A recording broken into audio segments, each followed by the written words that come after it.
I wrote Becoming Supernatural because common people around the world are doing the uncommon. They're healing themselves from all kinds of serious health conditions.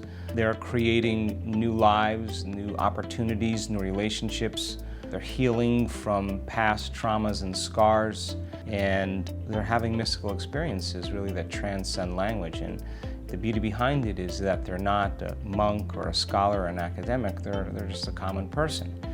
And I think that this is a time in history where it's not enough to know. I think it's a time in history to know how. That is the soul.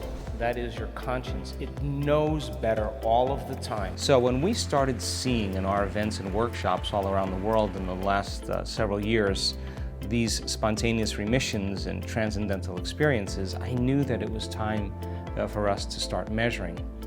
So I gathered a team of scientists and researchers in an attempt to demystify the mystical.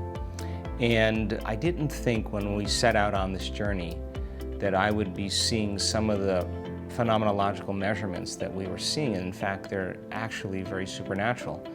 And some of those measurements have made scientific history. So the book is about becoming supernatural. It's about connecting to a field of information called the quantum field that gives us access to be able to create uncommon experiences in our life.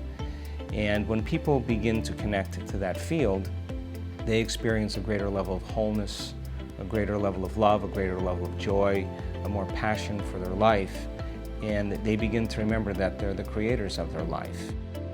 I wrote the book in a way that allows people to begin to learn knowledge, and knowledge is the forerunner to an experience, to provide the instruction on how to apply that knowledge, to show them the scientific evidence that it's actually possible, and then have stories of people that actually did it and their testimonies of how they did it. And I think when people begin to connect to that and they begin to read about it and they begin to see the evidence, I think it gives them permission really to take it into their lives and begin to do it on their own. So I'm excited about the book, and I hope it changes some people's lives.